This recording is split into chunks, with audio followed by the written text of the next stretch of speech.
எந்த காக்கு வருது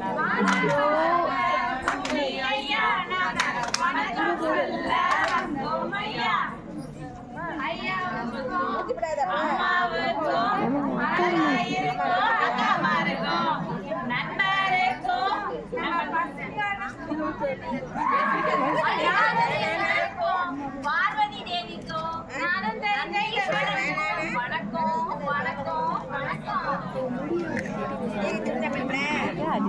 காட்சி ஒன்று பூலோகத்திற்கு செல்கிறார்.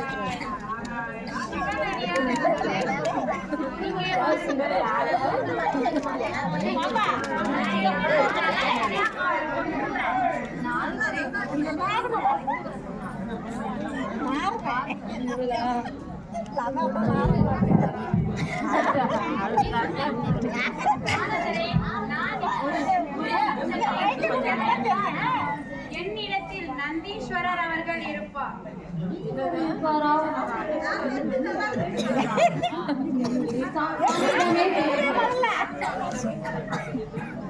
இந்த பூலோகத்தில் யார் வந்து என் முன் நின்றாலும், அவர்கள் ஏன் சூரியனே வந்து நின்றாலும் அவரை சுட்டெரிக்கத்தான் செய்வேன். ஆனால் என் முன் வந்து நிற்கும் தகுதி நந்தீஸ்வரருக்கு மட்டுமே உள்ளது.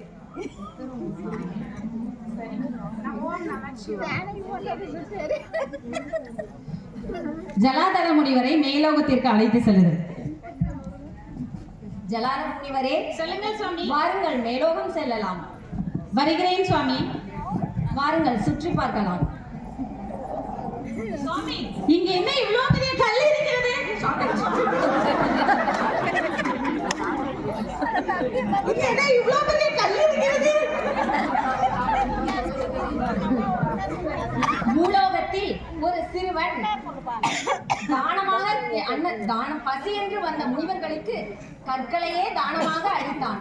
அந்த முனிவர்களோ அந்த கற்களை உண்டு வயிற்று உபாதைகளுக்கு உள்ளானார்கள். அந்த மலை போல் சேர்ந்த கற்களே அந்த சிறுவன் மேலோகத்தில் வரும் பொழுது இந்த கல்லையே அவன் உண்ண வேண்டும். அப்படியா சுவாமி? ஆஹா, அந்த சிறுவன் நான் தான் இதுபோல் கல்லை எறிந்தேன். இதற்கு ஒரு பரிகாரம் இருக்கும், அதையே நாம் செய்து விடுவோம். செல்லலாம் சுவாமி.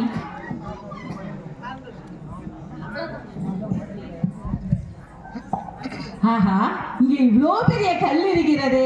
இந்த கல் தான் நாம் மேலோகத்தில் பார்த்த கற்கள். இந்த கற்கள் நாம் எடுத்து கரைத்து பிடித்து விடுவோம்.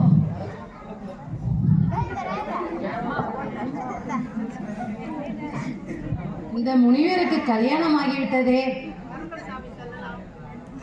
துணைவியாரே, இதோ முனிவர்கள் எல்லாம் வருகிறார்கள். அவர்களை நாம் வீட்டிற்கு உணவருந்து அழைக்கலாமா? வாருங்கள் வாருங்கள் முனிவரே. பாலகன் இருக்கிற வீட்டில் மட்டும்தான் நாங்கள் உணவு அருந்துவோம். பாலகன் இல்லாத வீட்டில் நாங்கள் உணவு அருந்த மாட்டோம். என்று நீ ஒரு அரிய பாலகனை பெற்றெடுக்கிறாயோ அன்றே உமது வீட்டில் நாங்கள் உணவருந்த வருகிறோம். என்ன துணைவியாரே இப்படி கூறிவிட்டார்கள்? அதான் இப்படி கூறிவிட்டார்கள்.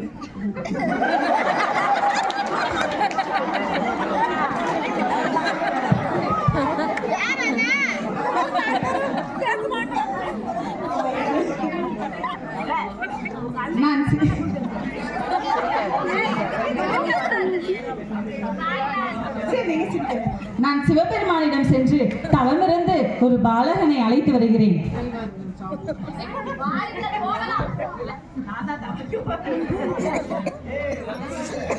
ஓம் நமச்சிவாய. ஓம் நமச்சிவாய. ஓம் நமச்சிவாய.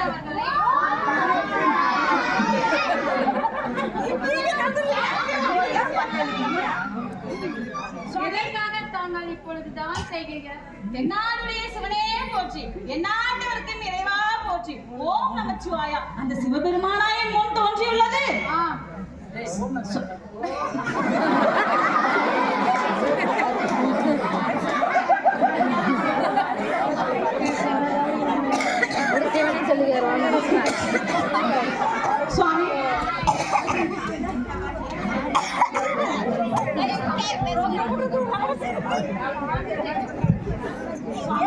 எனக்கு ஒரு பாலகன் வேண்டும் சுவாமி.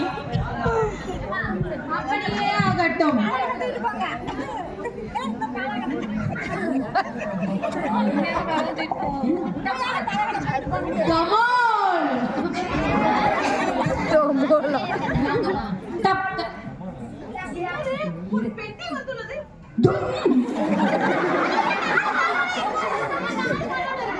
நாலு காலோட இருக்கு. என்ன என்ன சந்தேகம் தங்களுக்கு? சுவாமி, அந்த பெட்டியில் ஒரு குழந்தை 4 காலுடன் இருக்கிறது. அப்படியா? அந்த பெட்டியை மீண்டும் திறந்து மூடுங்கள்.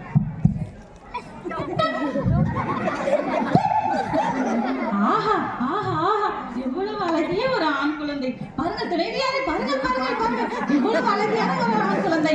இந்த குழந்தைக்கு நாம் சிவபெருமான் சொல்லியிருக்கிறார் நந்தி என்று பெயர் வைக்க சொல்லி. நாம் நந்தி என்று பெயர் வைப்போமா? ஓகே, வாங்க வாங்க வாங்க வாங்க. நந்தி நந்தி நந்தி நந்தி டூ டூ. வாங்க வாங்க வாங்க வாங்க நந்தி, வாங்க வாங்க துணைவியாரே, வாங்க நந்தி.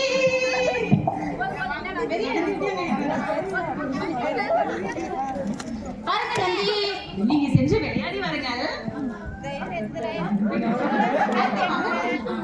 வாருங்கள், நம் நந்தி வந்து விட்டார். நான் நம் நந்தி. உங்கள் தந்தையே, நான் சென்று விளையாடி வருகிறேன் தந்தையே. ஓ சரிங்க நந்தி. துணைவியாரே, அங்க பாருங்கள், முனிவர்கள் வருகிறார்கள். இப்போது நம் வீட்டிற்கு உணவருந்து அழைக்கலாமா? வாருங்கள் வாருங்கள் முனிவர் அவர்களே, இப்போது எங்கள் வீட்டில் உணவருந்து விடுங்களா? உங்க வீட்டில் பாலகன் இருக்கிறான், கண்டிப்பாக உணவு அருந்துவோம். நந்தி நந்தி, வந்துவிட்டேன் தந்தையே. முனிவர்களுக்கு உணவு பரிமாறுங்கள்.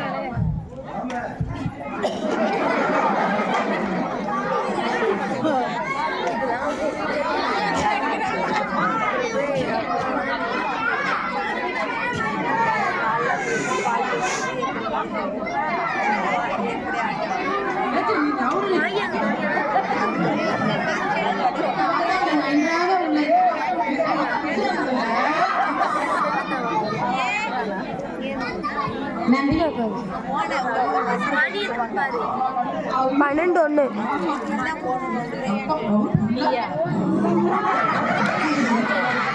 நந்தி நந்தி, முனிவரிடம் சென்று ஆசீர்வாதம் பெற்றுக்கொள்.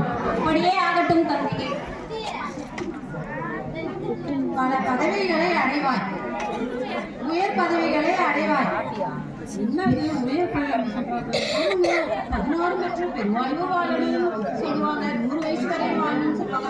இவங்க என்ன உயர் பதவி அடைவான்னு சொல்றாங்க? வாங்க அவங்கள்ட்டே போய் கேட்கலாம்.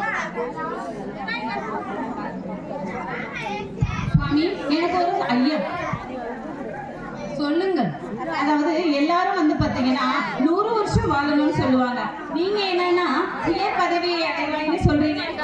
உங்கள் பையன் 8 வயசு வரைக்கும் மட்டும்தான் உயிர் வாழ்வான், அதனாலதான் அப்படி சொன்னான். அப்படியா? சரிங்க சுவாமி. துணைவியாரே, நாம் இதற்கு என்ன செய்வது? நந்தியிடமே கூப்பிட்டு கேட்கலாம். நந்தி நந்தி, வந்த முனிவர்கள் 8 வயது வரைக்கும் உயிர் வாழ்வாய் என்று கூறிவிட்டார்கள். நாங்கள் என்ன செய்வது என்றே அறியாமல் இருக்கிறோம். எம்மை தோற்றுவித்தது யார்? அந்த தென்னாடுடைய சிவபெருமானே. அப்படி என்றால் அவரிடமே இதற்கு ஒரு வழி கேட்டு விடலாம். சரி நந்தி, நீ போய் நல்ல ஒரு மரத்தை வாங்கி கொண்டு வா. அப்படியே ஆகட்டும் தந்தையே. கூட எடுத்து கூட நீ எடுத்துக்க மகே.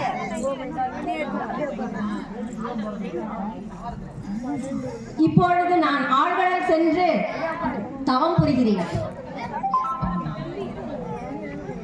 நந்தீஸ்வரர் சிவபெருமானை நோக்கி ஆழ்கடலில் உணவு கூட இல்லாமல் மூச்சு கூட விட முடியாத அளவிற்கு சிவபெருமானையே நினைத்து தவம் புரிகிறார். ஓம் நம சிவாய, ஓம் நம சிவாய, ஓம் நம சிவாய, ஓம் நம, ஓம் நம சிவாய. ஜமால்,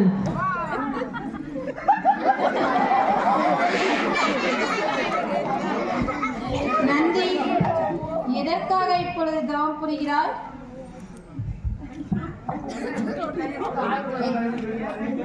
வணங்குகிறேன் சுவாமி. ஓம் நம சிவாய. சுவாமி, அனுதினமும் உம்மையே ஒரு கோடி முறை நாம் உமது நாமத்தையே நான் அனுதினமும் சொல்லிக்கொண்டே இருக்க வேண்டும். அப்படி ஒரு வரம் வேண்டும் சுவாமி. அப்படியே ஆகட்டும்.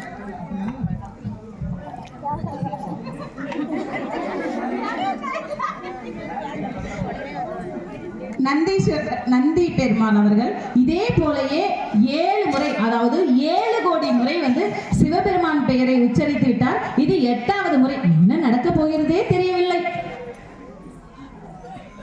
ஓம் நம சிவாய. இங்க வச்சிரு.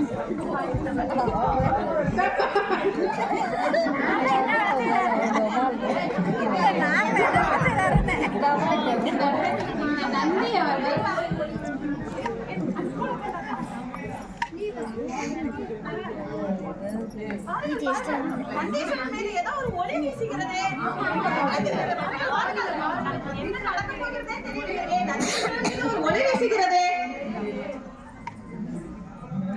நந்தி 7 முறை தவம் புரிந்து 7 கோடி முறை என்னுடைய நாமத்தை சொல்லி இருக்கிறார். இப்பொழுதோ 8வது முறையாக சொல்லிக் கொண்டிருக்கிறார். 7 முறை செய்ததற்கே நான் உனக்கு என்ன வரம் கொடுக்க போகிறேன் என்று தெரியவில்லை. ஆனால் நீயோ இப்பொழுது 8வது முறையாக சொல்லிக் கொண்டிருக்கிறார். இப்பொழுது உனக்கு என்ன வரம் வேண்டும் என்று கேள். நீழ்முடி காணா ஈசனே, அடிமுடி காணா அண்ணாமலையானே, உம்மை யாம் தரிசிக்க என்ன தவம் புரிந்தேனோ, அனுதினமும் உம்மையே யாம் தியானிக்க வேண்டும். உமது திருப்பாதங்களில் எனது திருப்பணிகள் தொடர வேண்டும். ஈசன் அடி தொண்டு யாம் எப்பொழுதும் செய்ய வேண்டும். அப்படியே ஆகட்டும். இன்று முதல் நீ என் முன்னே ஈஸ்வரன் பதவி பெற்று நந்தீஸ்வரர் என்று அழைக்கப்பட்டு என் முன்னேயே இருப்பார். ஓம் நம சிவாய. காப்பி எடுத்துங்கம்மா. பாப்பா, நாம் சிவபெருமானை வணங்க வரும்போது சிவபெருமானை வணங்க முடியவில்லை என்றால் நந்தீஸ்வரரை வணங்கிவிட்டு சென்றாலும் அந்த சிவபெருமானை வணங்கியதற்கு தான் சமம். அந்த அளவிற்கு சிவபெருமான் நந்தீஸ்வரர் அவர்களுக்கு அவருடைய இடத்தை கொடுத்துள்ளார். நாம் அதே போல் எல்லாரும் சொல்லுவாங்க, சாமி கும்பிடும்போது நந்தியை மறைச்சி நிற்க கூடாதுன்னு சொல்லிட்டு. ஏன்னா அந்த சிவபெருமான் முன்னாடி நேரா நிற்கக்கூடிய ஒரே தகுதி பெற்றவர் யாருன்னா நம்மளோட நந்தீஸ்வரர் மட்டும்தான். அதனால நந்தீஸ்வரர்களுக்கு உரிய மரியாதை கொடுத்து நாம் சிவபெருமானை வழிபடும் போது குறுக்கே நிற்காமல் ஒதுங்கி நின்று சிவபெருமானை நந்தீஸ்வரரை வழிபட வேண்டும். நந்தீஸ்வரரை வழிபட்ட விட்டு பின்புதான் நாம் சிவபெருமானையே வழிபட வேண்டும். இதை சிவபெருமான் வரலாறுல நமக்கு தெரியும். இத்துடன் இந்த நந்தீஸ்வரர் நாடகம் முடிகிறது. நன்றி.